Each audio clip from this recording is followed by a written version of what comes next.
today we have Nia Lorenz joining us on the podcast. First and foremost to Citywide Title for letting us use their studio on today, and Mike Scheffler for being the awesome host that he is. He again allowed for me to sit in his seat, and we have the awesome Nia Lorenz. So Nia, I'll let you take it from here. Yeah, so I'm here today with Tiffany, just kind of going over a little bit about my real estate experience, the market, and what's going on in the world today. Awesome. And so you're a real estate broker as well? Yeah. Okay. Yeah. So let's jump right into it. Okay. How long have you been in real estate, and what inspired you to join the field? So I'm a bit of a baby agent. I got into the field last March, so it'll be a year in March. Yeah. I always had an interest in real estate. My family, a lot of the members of my family are in real estate. Grandmother's wills and estates attorney that does a lot of real estate transactions. My dad was with Wells Fargo, realtors, things like that. Yeah. So I always kind of wanted to see what it was that they were doing and learn more about it and take a role that wasn't a bystander and help people. Yeah. Yeah. So they had a good experience then. Good experience. Awesome. Being a kid, going to showings and things like that, and that just kind of being your environment makes you curious about it. Yeah, awesome. So what is your understanding of the current real estate market? The current real estate market is stable, but I would say there's a lot going on as far as the interest rates and a lot of discussion about the future of the real estate market, especially in the south suburban areas. Yeah. Tax hikes and mortgage rates and things like that. Awesome. And so how do you typically communicate with your clients? I know you said you're a baby agent, but even in your introductory phase, I know you've had a strong legacy of being able to navigate clients in the real estate world. Sure. So how have you utilized your experience or your knowledge from your family members to handle your clients that you get now? I think a big aspect of communicating with your clients and potential clients is just being very hands-on, being there and being the expert in their lives that can answer any questions about real estate. So I feel like that kind of facilitates like open conversation, and then that leads to more, informative discussions and possibly transactions. So I think that's kind of my way of getting in touch. Awesome.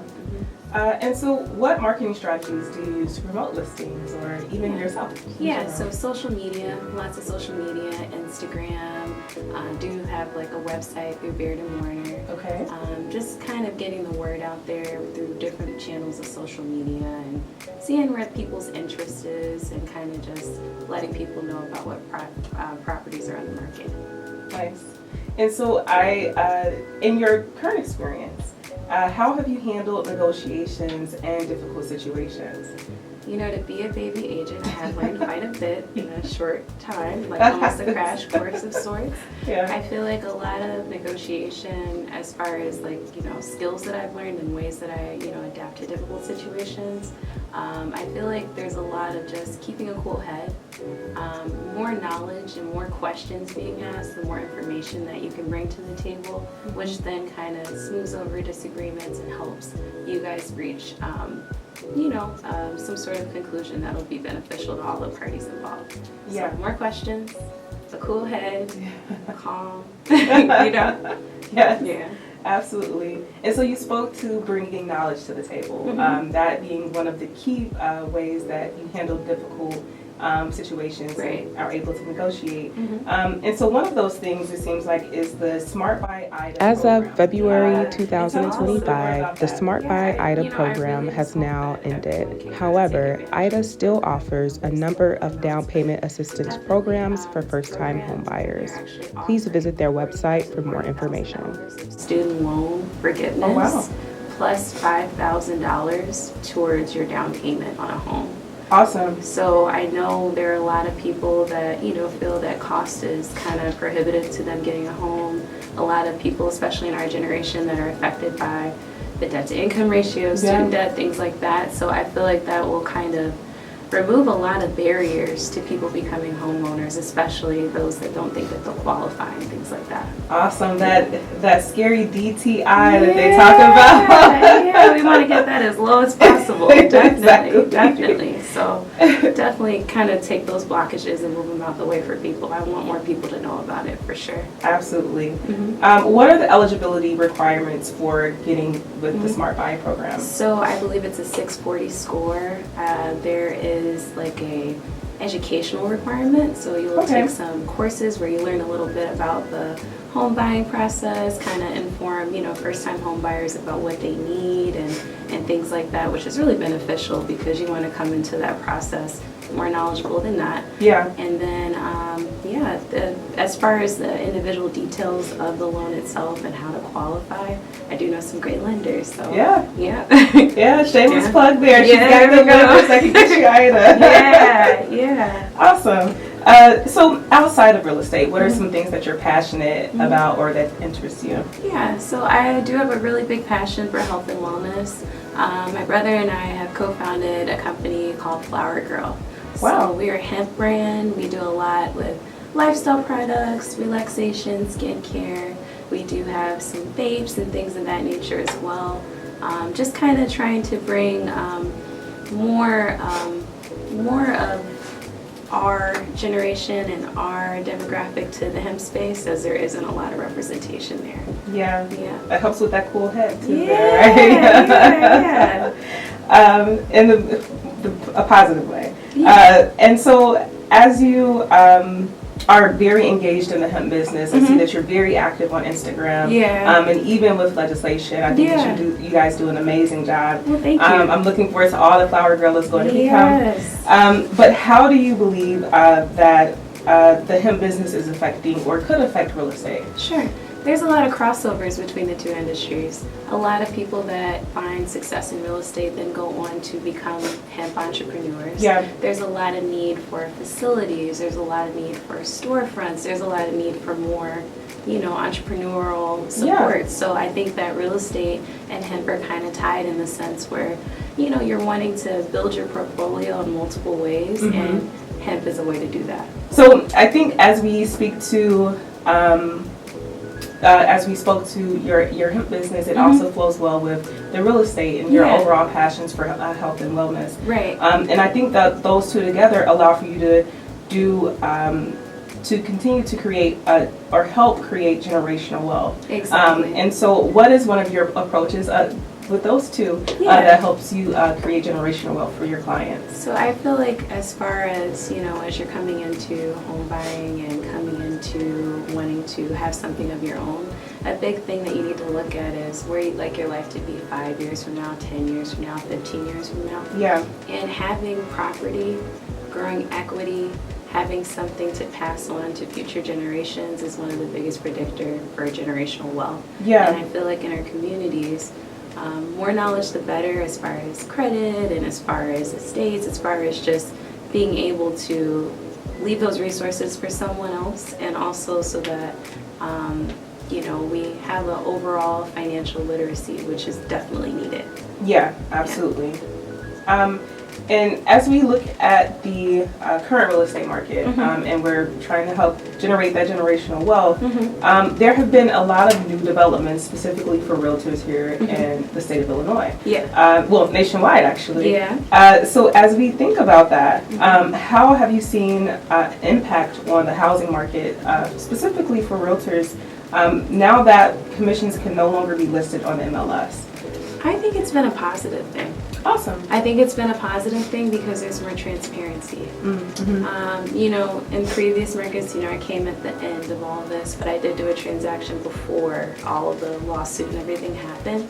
And I feel as though when you're showing a client a property, it shouldn't be based off of what you feel as though you should be compensated. It should be more in the best interest of the client. That's awesome. Yeah. You can always negotiate your agreements later on, but the point is, it's for the best for the client, not just whoever is going to offer you the most money. Yeah. So I think the transparency gives a better experience to our buyers and our sellers.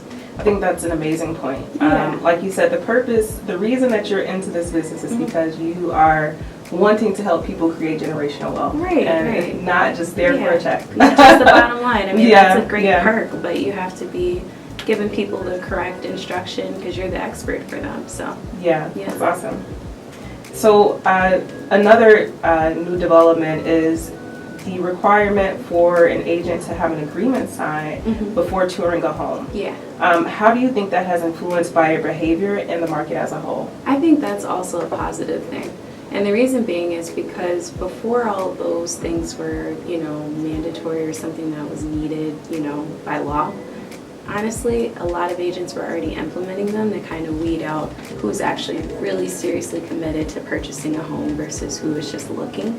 Yeah. So I feel like it fosters a sense of more commitment to the process from the buyer, because at that time they have decided that they want you to be their agent and they want to move forward in that process with you. Yeah. So it's beneficial to both. I feel like it's good to have your duties kind of drawn out as far as the agent and have the buyer's, needs being considered too. Yeah, that's a good point. You get that commitment, and you get that commitment, and you guys are just locked in. Yeah. I like that. I like that. Exactly. So going to the current market, Fannie Mae predicts that multifamily housing will stay in a holding pattern over the next 5 years. Have you seen this prediction playing out, particularly in the Illinois market? Yes. Okay. Yes. There seems like there's an increased need for multifamily properties. Yeah. With the way that things are in the world, there are more and more people that are going to need other forms of housing other than single family homes, especially in these metropolitan areas that are being built up. We're going to need more housing for these people, so definitely. Yeah, that's a good point. Yeah. Which actually is a great transition into our next question. There's a lot of talk about golden handcuffs. So the golden handcuffs keeping COVID area homeowners tied to their properties. Yeah. Do you think this will lead to a larger rental market, or will these homeowners eventually decide to move? I think it could be a bit of both. I think there will be a subset of homeowners that kind of enjoy their interest rate where it's at and kind of just want to stay because they don't want to move and have to pay more for their interest rate and obviously come out of pocket. Yeah. There are always going to be people that need to move for work, new families, things like that. So I don't really feel as though it just depends on how the market goes, honestly. I agree. Yeah. I agree. I've been in a few transactions on the listing side for multifamilies, and it was, I've seen payoffs with interest rates that are at 2%. I thought to myself, I would never sell. Right, just hold it forever. Yeah, just hold. Yeah. But I mean, it made sense. It Right. made sense for the seller because, like you said, they had to move for family or for family, whatever it may work have been. or whatever. Yeah. People are always going to have a need to move. Exactly. And there are going to be people that will hold on to those interest rates and see their equity build, and I'm happy for them. Yeah. I really am. I really am. Yeah, it's exciting times, right? Yeah. In your opinion, what makes a successful agent stand out in an ever-changing market?